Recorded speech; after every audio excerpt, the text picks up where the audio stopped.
Good evening, everyone. Welcome to the Immigration Talk Show brought to you by Sakshi TV.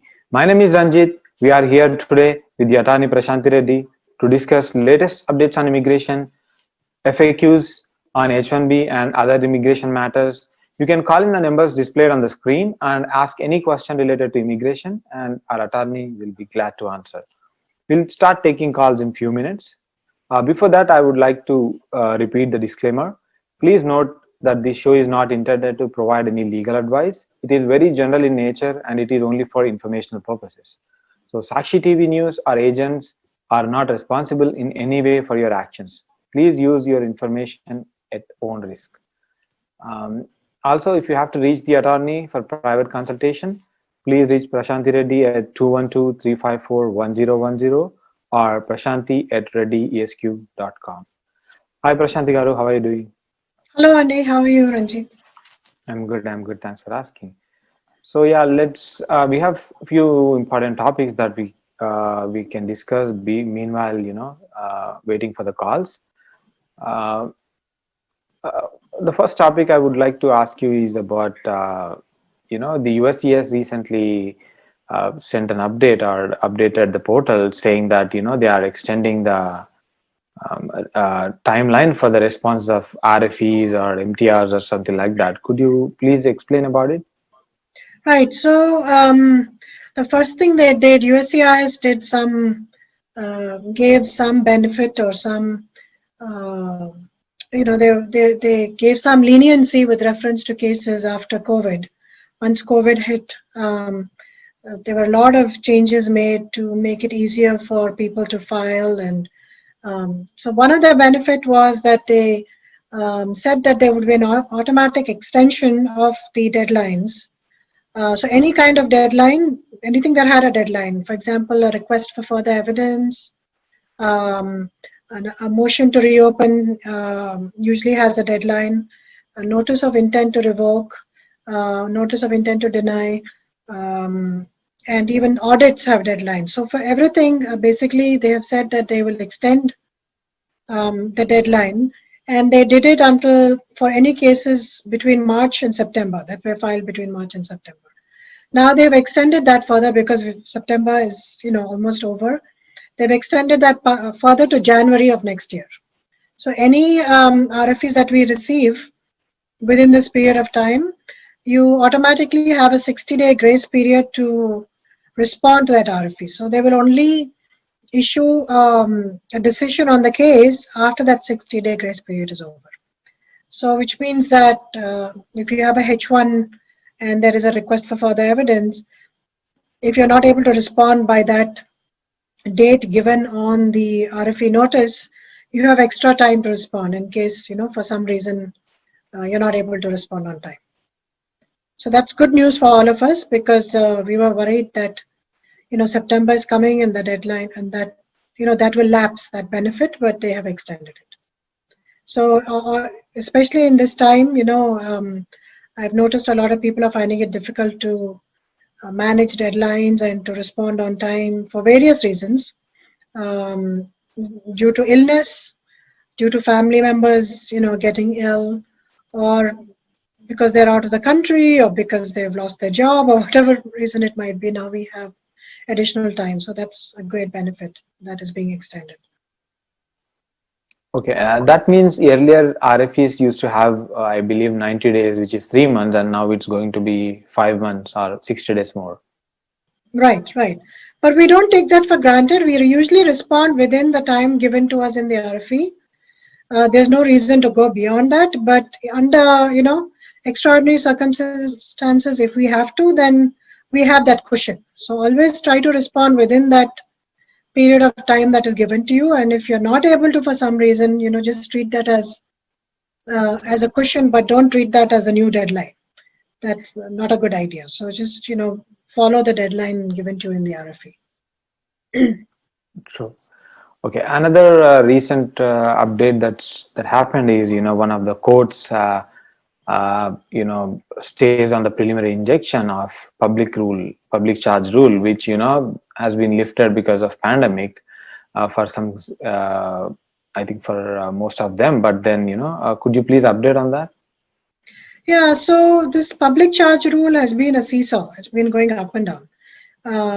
They've removed it, then they put it back again, then they again removed it. So basically, just to backtrack, under the present administration recently, they've expanded the public charge rule. So basically, public charge rule is always there. It means that before giving someone a green card, this was only applicable to green cards.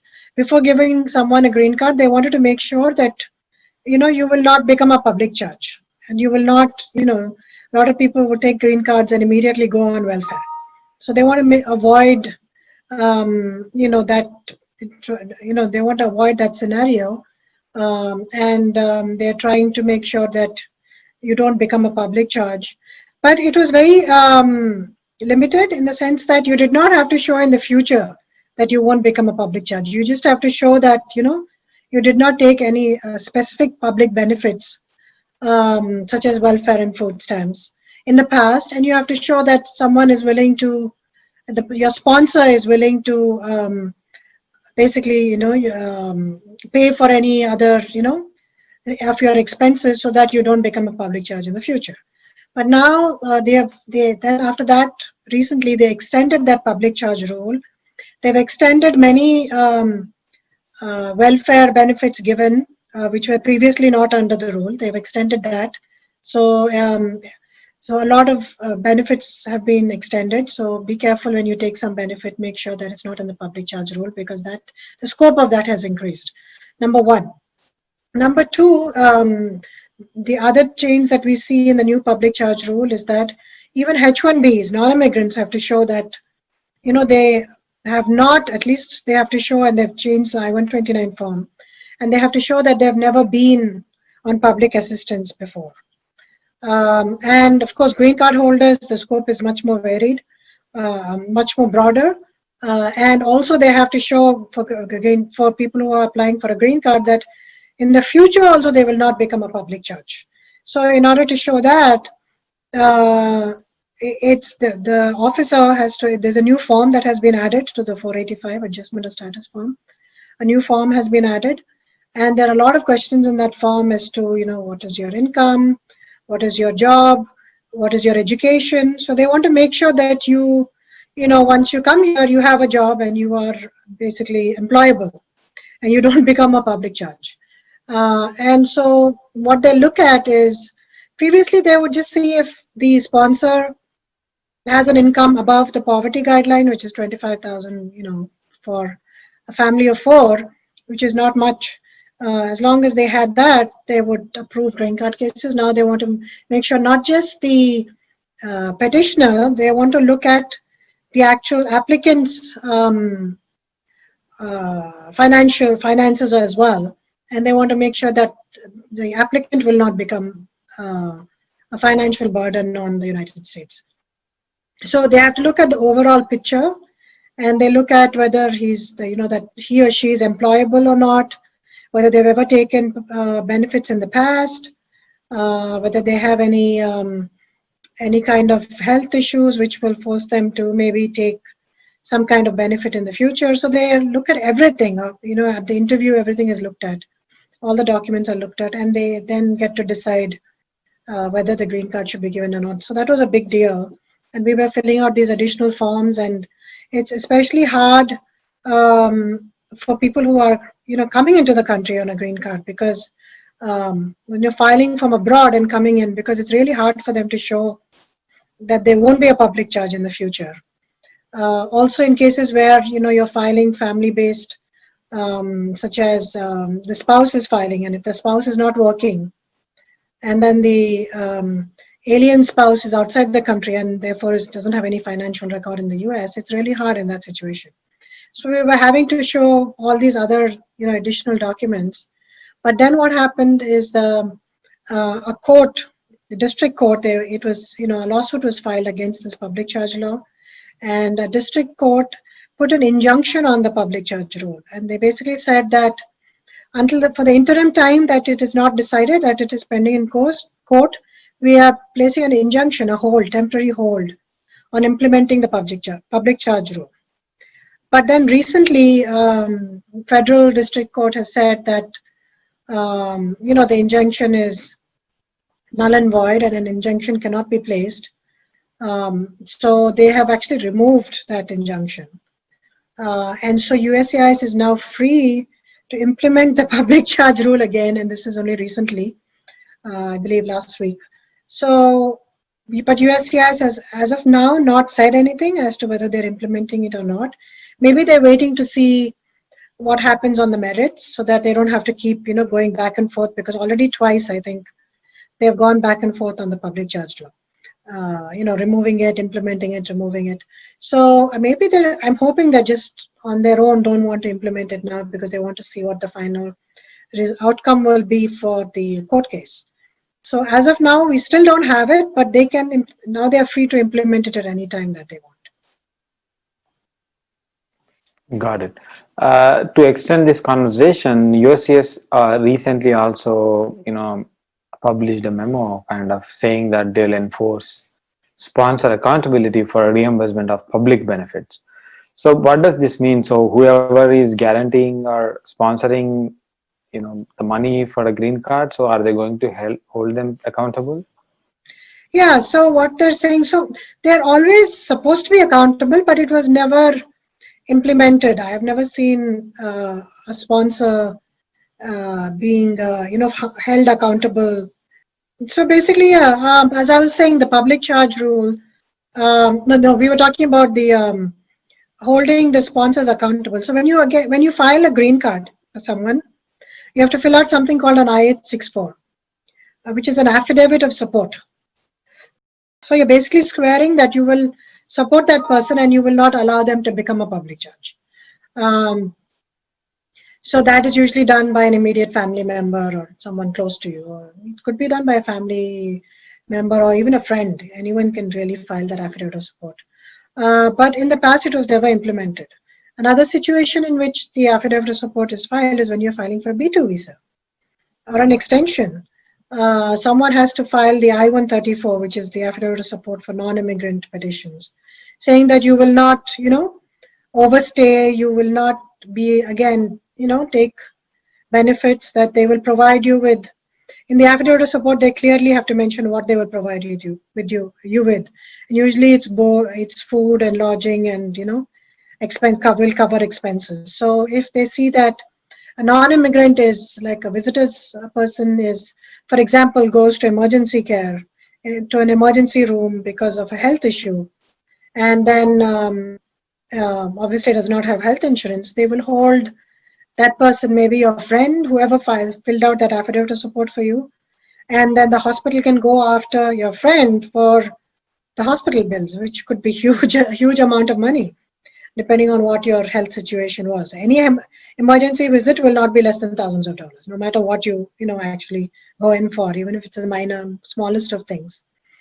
And the same thing with the affidavit of support for the green card. If you get a green card and then you go on Medicare, or you take food stamps or something else, then that agency which is providing that can go after that person who signed the affidavit of support.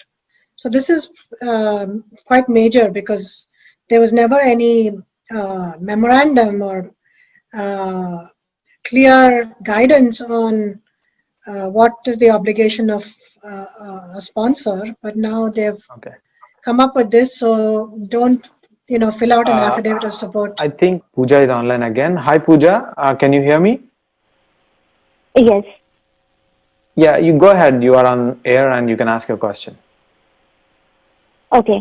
So my current H4 EAD is in renewal process, and I am working, and my current H4 EAD will get expired on 30th of September.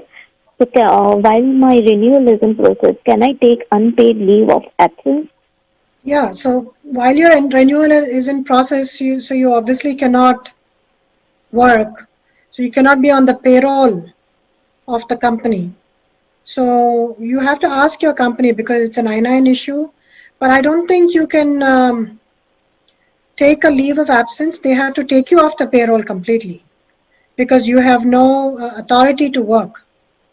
and they'll have to take you off the payroll and then put you back on the payroll. Whatever that involves. So my understanding is unpaid leave is they're still on the payroll, but you're not being paid anything. But I think in this situation, they have to actually take you off and then put you back on, do a fresh I-9 for you. It's like a fresh hire, basically. Okay. Thank you.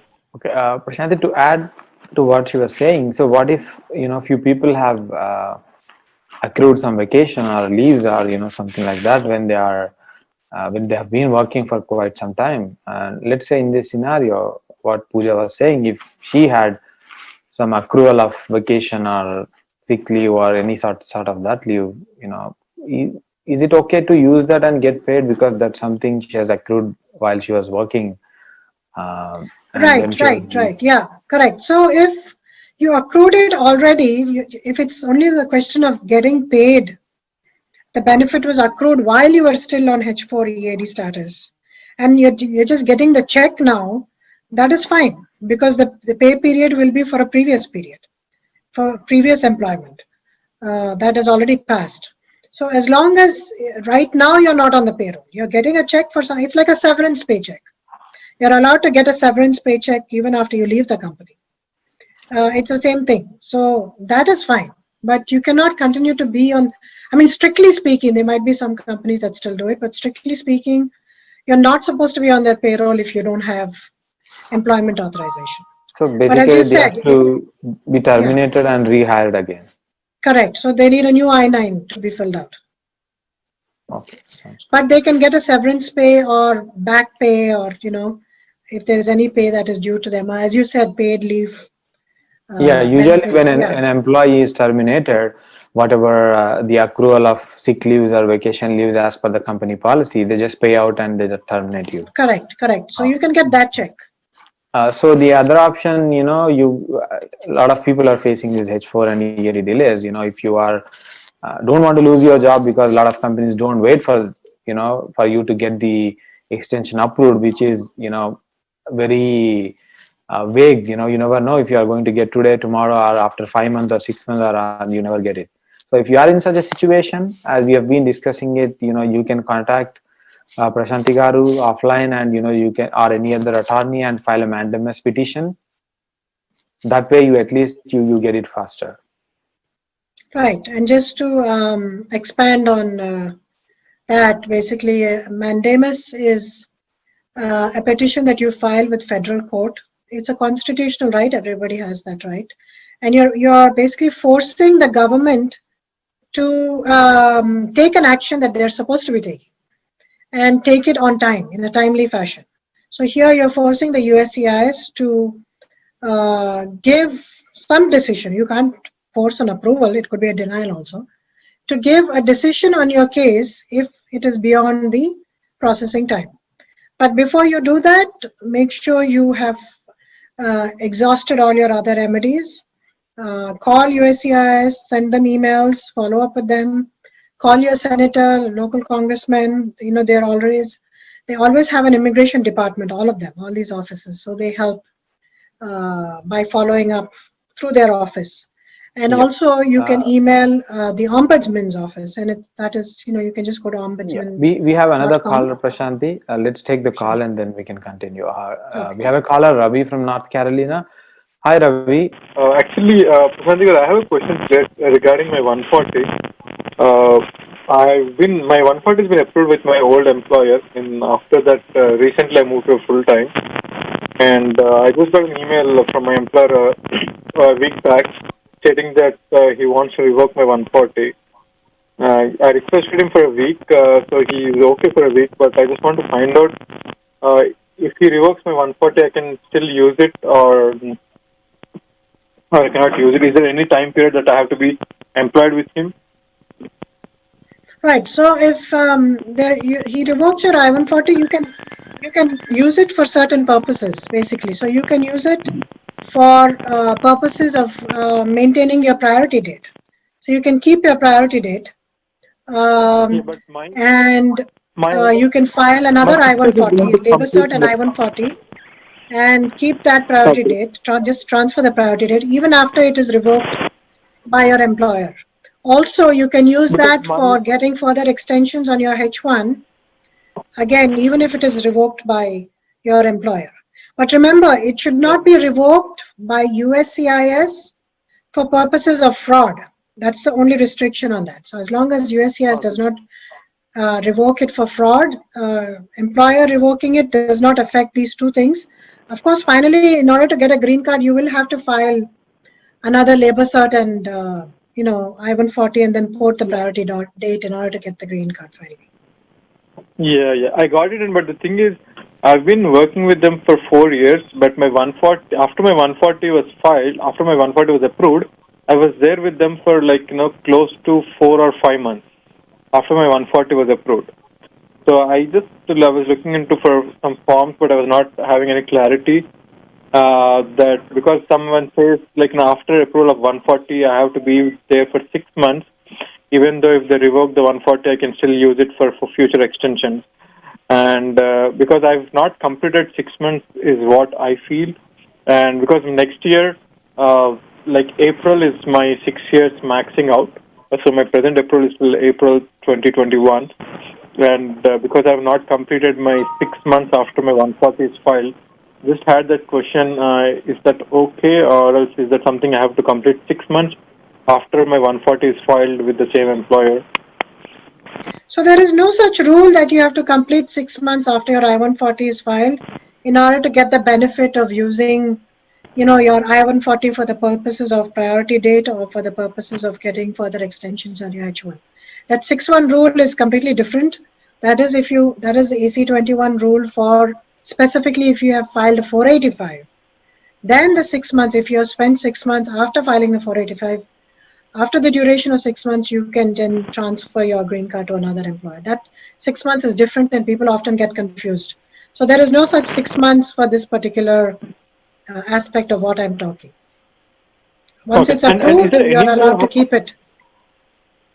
Okay, yeah. So is there any way I can get the receipt number or the approval copy? Because I'm sure my employer is not going to share it to me, because I have time till April, because my next extension is I have to file before April. So is there any way I can get the receipt copy or the approval copy? Well, your employer is supposed to give it to you, but sometimes they don't. And oftentimes, it makes sense to ask them immediately after the approval to at least give you a copy, because after you leave, Yeah, obviously then they're not going I to was give you a asking copy them. because, right, you have to ask them. Yeah, Did I you was ask asking them them for it? from That's the last week. best way of getting it. Have you requested for it? Yeah, I've requested it when I was employed with them. They told they're going to send it out this week, next week, and slowly they mentioned the pandemic came up and no one is in the office, no one is going to office. They had that reason, and slowly I got my full time where I was working with the same client and they were holding me for a long time. And once the pandemic came, they had a choice. I don't have a choice because they said if I'm not taking the full time, I have to. They are going to fire me. So I've just opted for a full time. And then I tried reaching my employer. He was not responding to me. Is there any way I can call USCIS and No, is unfortunately, there you any way? cannot call USCIS because they will not give you a copy. But recently, there has been some change with reference to which party is entitled to, the I-140 information. And there has been a change last year. And they said the beneficiary also has a limited right on the I-140 information. For example, if there's an I-140 RFE, and they're no longer working for the employer, they can still respond to that RFE. They are a party. They have said earlier they were never a party to the I-140 proceedings, but now their beneficiary also is a party to I-140 proceedings. So I think one There way of is, trying to do it is to try to do a FOIA yeah, and FYI, see that's if, what I was. and try to see if, you are if you'll be allowed to become a party to it, because I haven't done a FOIA for an I-140 recently. But under Yeah, the many new people were rules, successful. I think they might allow you to do a FOIA. There's no harm in trying because the fees is Yeah, a not lot much. of people were successful in getting I-1. They don't send you the I-140 approval, but they send you the I-140 form with a receipt number and a stamp on it. So that Right. that You had that showed should me, I work. think, Someone had showed me that, right? So Yeah. it's not an approval, but you. And the other way of doing it, the easy way, which always works, is that at least if you have the receipt, then you can just go online, print out your status online, and then use that to get further extensions or to extend your priority date. And it has always worked. We always do that, and it Yeah. But never the has thing is here, there been a an lot of, RFE in that situation. I mean, a lot of So that's employees another thing have you can do. this. Yeah, a lot of employees have this thing that, a lot of employees don't share even the receipt number. I'm not sure if that's okay. If that's not okay, I don't know if it's okay, but a lot of employees don't even get the receipt number. Yeah, unfortunately, H1s and I-140s are completely employment based under the statute. So there's no obligation for them to share that information with the beneficiary. Even for the H1, the only part that they need to share is the I-94, which is the bottom half, which they're supposed to tear out and give to the beneficiary. But otherwise, unfortunately, there's no leg for them to stand on, except recently where they've made beneficiaries, party to the proceedings, and that has given them some limited benefit. So I think doing a FOIA might be the best way, other than pursuing. At least try and get a receipt otherwise, and get the receipt, and then Okay. Sorry to for interrupt. the Can I purposes go of with one more question? One more yeah. question. Go Even my ahead. new employer, where I'm going full time, even he wants to file. So because I heard if I'm using the old 140 and we can still keep the same priority date. So if he wants to file, how do I get this initiated? Is there any way I can get it initiated without my existing 140? Is there any way you can help me? I can ask my my company's immigration team, maybe can get in touch because it's a small company where they don't have much H1B employees, very few employees H1B, and I'm the first person maybe they're doing the 140. So they don't have a really big Yeah, we can immigration team or definitely something. we can file a FOIA request for you, and those Okay. they might take some time, but definitely it's not a difficult process. We can file a FOIA request for you. In the interim, try and see if you can get at least a receipt notice from the employer, even if he's not willing to give the. Always try to use the easiest way, of course, and if that fails completely, then we do a FOIA request, and at least the PD, the priority date, will be stamped on the on the forms, and then we can use that. And even if you don't have it, we can always request USCIS to port the priority date. Just give them all the information, name of the company, name of the beneficiary, and they can look it up because they obviously have the approval with them. They have the records of it. Yeah, I'll talk to my immigration team and the HR team and see if they can connect with you, and if you can help me on this, that should be really appreciable indeed. Thanks for Sure. answering the questions You're patiently. welcome. You're welcome. Okay, yeah. So yeah, these are, a lot of people don't even get this information, especially people even from India, where a lot of Indian IT staffing companies, they apply for the H1B, but they don't even give any receipt number or something, and they have to end up struggling for it. FOIA takes a lot of time, but at least the good thing is FOIA has become complete online now. You can just create an account, fill in the information, and upload respective documents like passport or something, and they can at least wait for a few weeks to get it. More likely few months, but yeah. Yes, it it is a takes simple longer. process. Yeah, it could take longer at times, but yeah, at least people who are suffering would have that option. You don't have to. Yeah, another recent announcement that USCIS made was that they have revoked a few visas. I mean, thousands of visas, or about 1,000 visas for of J1 students from China. So do you happen to know anything about it? yeah. So yes, we've heard about that, and this was basically under the presidential proclamation, which Trump signed, saying that F1s basically from China should be looked into. He didn't say completely ban or cancel their visas, but this is the action that they've taken as a result of that executive order. They basically cancelled all those visas for Chinese graduate students, etc. So I think it was something that was expected anyway. And they'll have to go, if they really want, they'll have to go and reapply.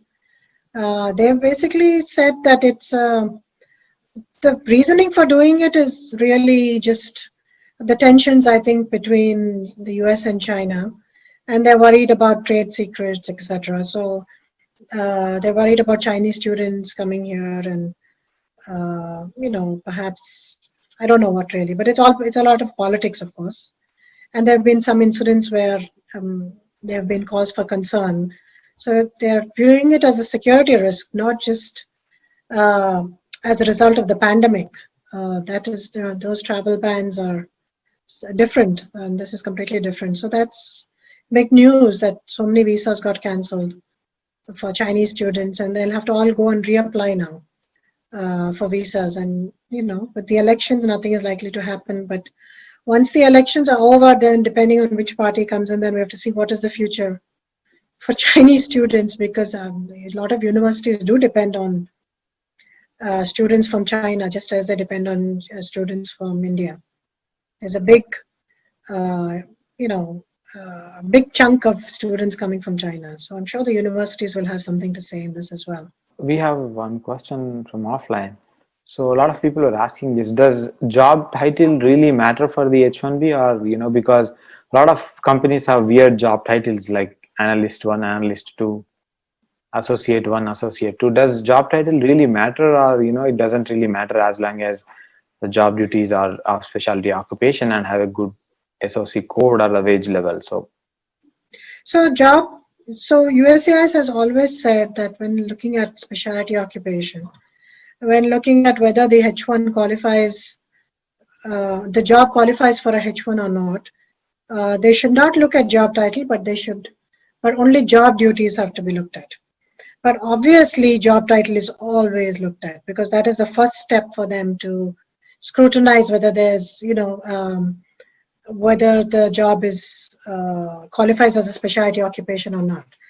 For example, if you use a computer programmer job title, even if the duties are that of a software engineer, I don't think they're going to approve that case. That's immediately you're looking for trouble. So what I tell my clients is that, the job title that you give is an internal job title that you are giving to your employee. He could be working at a client site, several client sites, and have different job titles at each client site. So what is important is the title that you are giving. And often the same title, like you said, he could be working as a software developer, but he could have some title of developer QA or developer something else, so which is not clear as to what that means. But the client will give whatever titles they want. So I will always tell my clients to use, because you have to find the easiest way possible to get your H1 approved. So I always tell them to use the job title that is most likely to get a H1 approval, as long as you're not, lying about it. The job title is such a generic thing that, like, for example, if you say software developer, it's so generic, and it'll apply to so many different kinds of developer positions or IT positions. But if you say IT consultant, you're immediately going to get the specialty occupation RFE, because what does IT consultant mean? It's way too generic for them to use. They want you to use something a little bit more specific. So yeah, first thing is to keep in mind is the job title. And the second is, of course, no matter what job title you use, if you use a software developer job title or an IT manager job title, but you have duties which are testing duties, which say test and QA, then again they're going to send a specialty occupation RFE. And you can't change the duties later on. So it's extremely important to make sure that you use the right duties and the right job title. Now, in situations where you, for some reason, cannot use the job title that you want to, then it's still possible. Use, whatever job title that you have, as long as, even if it's generic, use the IT consultant job title if you have to, in a situation where you have to. Because some companies, they cannot change their job titles because they're big companies and they follow certain protocols.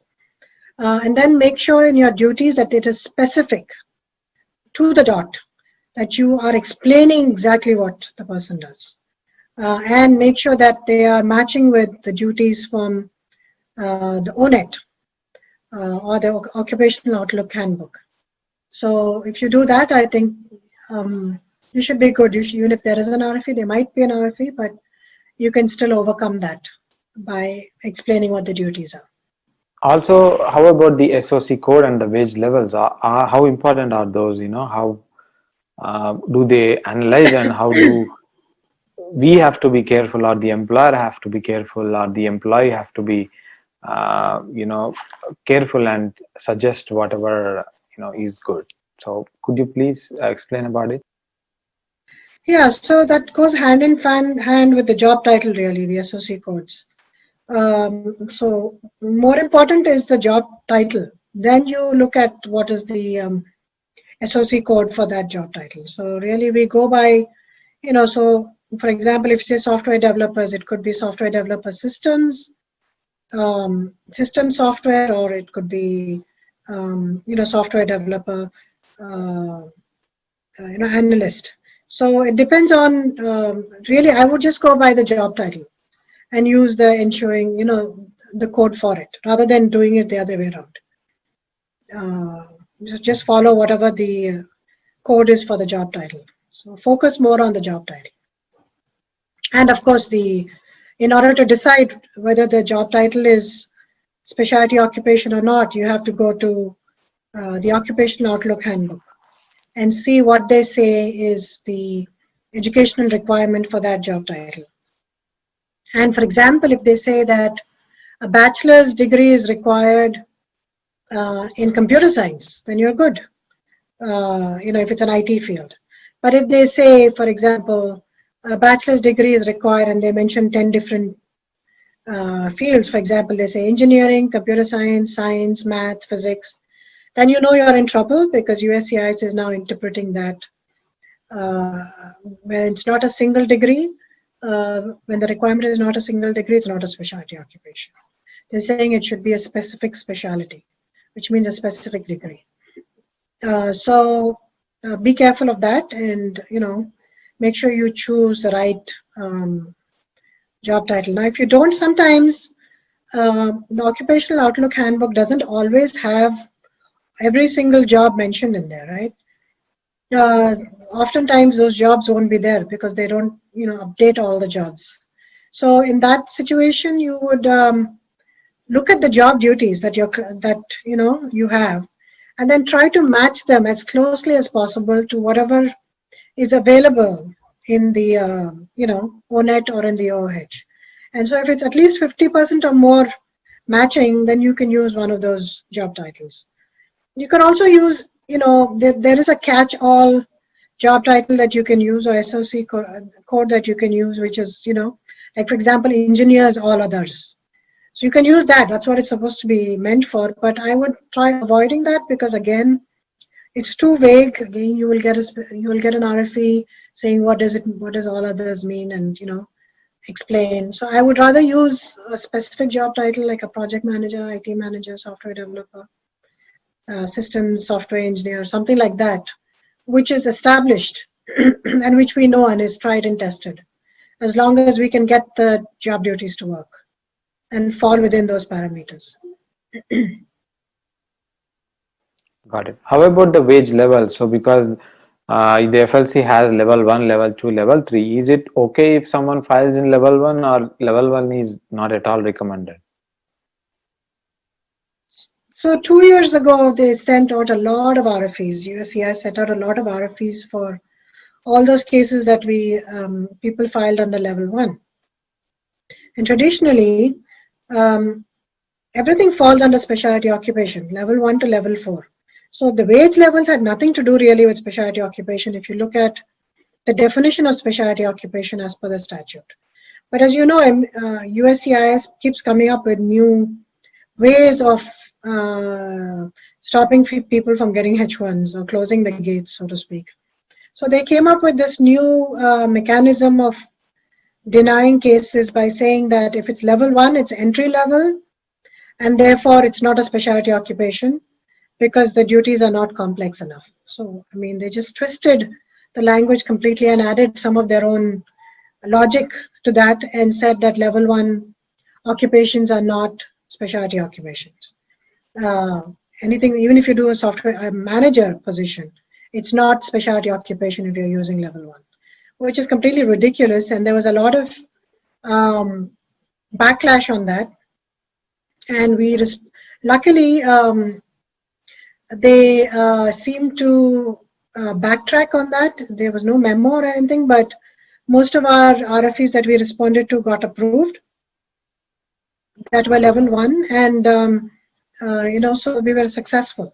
After that, I haven't really, after that year, last year, for example, I mean, people have become more wary also about using level 1, and I tell them not to. But in instances where level 1 is used, at least they're not sending out that language in the request for further evidence. They're not saying that, oh, because you're using level 1, we're sending this RFE. They might still send a specialty occupation RFE, but very quietly, without giving us the reason why they're sending it. They'll just send out a specialty occupation RFE. But so it's best to avoid level 1, but it's not as bad as that initial rush where they sent RFEs on every single level 1 case that was filed. Got it. So before I ask the other question, I would like to repeat the disclaimer. Please note that this show is not to provide any legal advice. It is general in nature and it is only for informational purposes. Sakshi TV news and agents are not responsible in any way for your actions. Please use this information at your own risk. Also, if you have to reach Prashanthi Reddy for a private consultation, please reach her at 212-354-1010 or prashanthi@reddyesq.com. So other question a lot of people have is, let's say if the I-94 is already expired and some petition is pending, like either H1B or H4 or any other petition. So, and unfortunately, if it's denied, do they have any grace period to leave the country, or they have to leave right away as soon as they know it is denied? So a lot of people That's a great question. Yeah, because a lot of people get denials and then obviously if technically they fall out of status the next day. Because as per USCIS, the day the denial comes, you're out of status. But luckily there's some practical, though it's not in the regulation, the consulate and USCIS also follows, has a practical outlook to it. I mean, not to say that ICE can't come and pick you up once the denial comes and then you stay in the country, but you can always say that you are making preparations to leave. So even though there is no statutory period within which you're allowed to leave, or there's no grace period, statutory grace period, 60 days, 30 days, or anything like that, where you're allowed to stay and then leave. If your I-94 expires, for example, and the H1 gets denied, then you have to leave immediately. But usually I would say it's reasonable to take a month or so to make preparations, month or 2 months. To make preparations to leave, you have to close your bank account. There's so many things that have to be done. And then when you go to get a new visa in the consulates, that will not be held against you. They will not say, oh, why did you take a month to leave? Why didn't you leave the next day? That I've never seen that happen. So there is some leniency in that matter, but we shouldn't take undue advantage of that. We should leave as soon as we possibly can. So that's what it is about. So the only thing to keep in mind is never stay more than 6 months. And that is, first of all, a long time to stay without any status. And also, if you stay over 6 months, then there's something called unlawful presence that comes into play. This was a law that was came into play in 1997. What it says is that if you are out of status, and if you stay in the US for 6 months out of status, or more than 6 months, then you are barred from re-entering the country for the next 10 years. That's the unlawful presence law. So even if the officer wants to give you a visa, he cannot, because he's prohibited from doing that as per the unlawful presence law.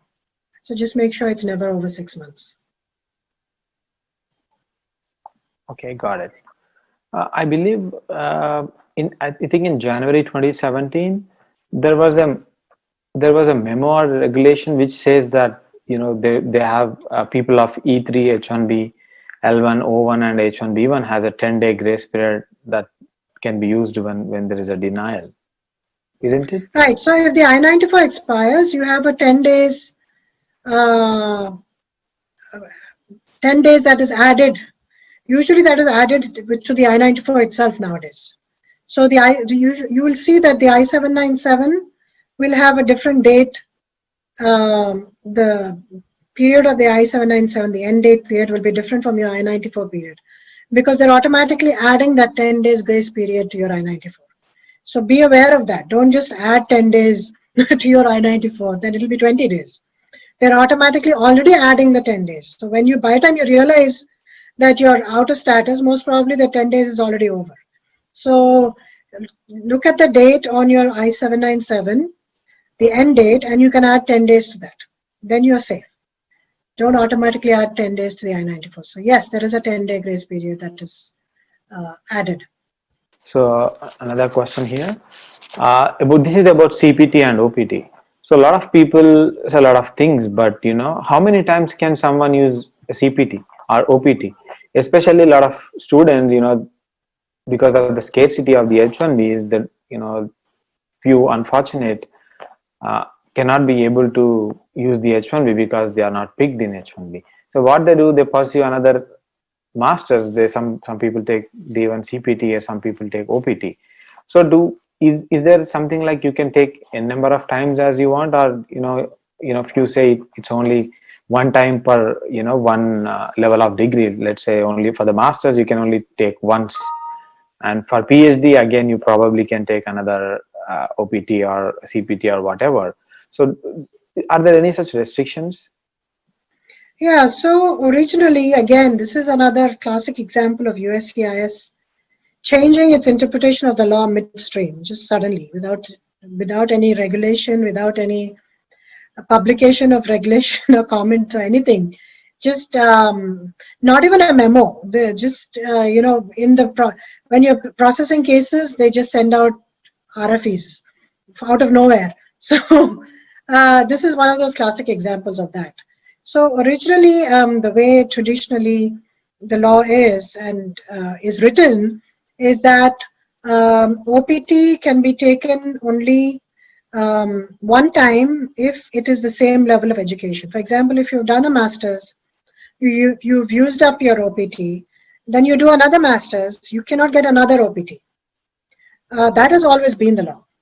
But now they're interpreting or expanding that law to say that if you have taken OPT, done master's, taken OPT, then done another master's, you cannot even take CPT because you've already used up your OPT. So they're classifying the CPT and OPT as the same, when the regulation clearly says that only about OPT and doesn't say anything about CPT at all.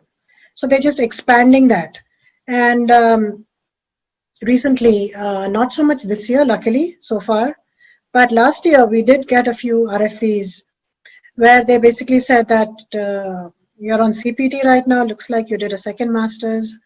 You cannot be in CPT, you violated your status, show us on what basis you took CPT. And even though we've explained the interpretation of the law is wrong, they obviously did not buy it because, they can do whatever they want unless you file another court case, against them.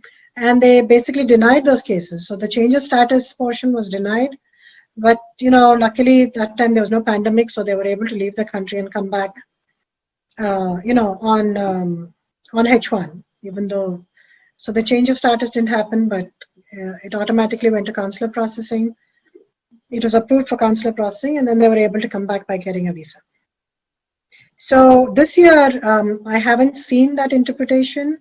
They have sent the usual questions on CPT, the usual RFEs on have you maintained your CPT, show us the correlationship between your CPT and the courses and the master's degree that you're taking. Why was it necessary to do a CPT, and show us that CPT is an integral part of your coursework. There's the questions like that which they always ask on CPT. But luckily, so far, I have not received any RFEs saying that you cannot be on CPT because it's your second master. So let's wait and see what happens with reference to that. But it's always a risk when you're doing CPT. You can expect then the change of status might not get approved. And as long as you're able to leave and come back, it's fine. But, it's always a problem. There's a lot of anxiety when you ask someone to leave because it's never guaranteed that they will ever be issued a visa on a H1. So there's always that anxiety and that risk that you're taking. Got it. So it's always recommended that you use OPT, CPT, properly and not to get in trouble, especially when you are going to get on H1B. There will be a lot of queries, and it becomes complicated. Right. So as you said, if you do have to take CPT, then it would be better that you take a PhD program. Then nobody can question whether, why you took CPT, because that is a higher level degree. It's not a second master's. It's an advanced degree. So then it's very clear, unless they decide to change their interpretation again, which they can if they want to. But it makes more sense than to do a PhD. The USCIS always says that CPT should be part of the curriculum, and it should not be just for the sake of CPT. So people have to make sure that CPT is a part of the masters you are doing, and it's just not that you need a work permit and you are just going for it. So PhD makes sense, as you said. Right. So as you were saying, for example, if you're doing an MBA and then you take a CPT in an IT company and you're doing development work, obviously there's no correlation between the courses that you're doing, unless you're doing an MBA in information systems or something like that. If you're doing an MBA in finance or something and you do an IT job, then there's obviously no correlation. So in that situation, you'll be in a lot of trouble. Yes, especially, most of the master's programs or bachelor program, they have this CPT in the last semester only, because that's when the internship or the actual project is done. That's very well known all over the world that they only do it in the last semester. So if you are taking it from the first semester, obviously that's a trigger, that USCIS knows that, okay, hey, they are just doing, and obviously they would know that if it's your second master's or third master's, they would assume that you just wanted a work permit, so you have enrolled in Day 1 CPT college. And I believe a lot of colleges are under the USCIS radar, and if you are pursuing masters in one of them, by default you'd get the RFEs. So make sure whatever you're doing is properly and go through proper channels. As PhD makes sense because PhD is more of hands-on work, so having CPT on PhD makes sense.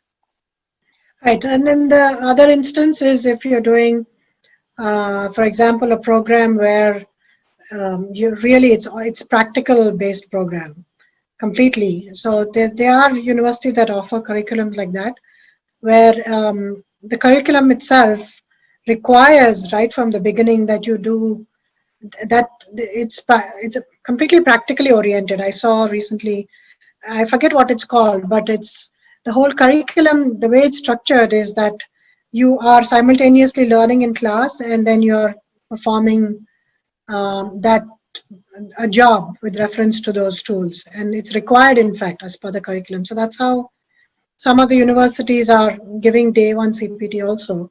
So my take on that is, if you have a law, no matter what the intent of the student was in taking it, they have every right to, as long as they are within the boundaries of the law, to use the law as it is, But the only problem is that as it becomes systemic, like it has now, like with Day 1 CPT, then USCIS suddenly wakes up and sees that, this is being misused. Then it's up to USCIS to change it, or to make, the Congress has to change it if they don't want that to happen.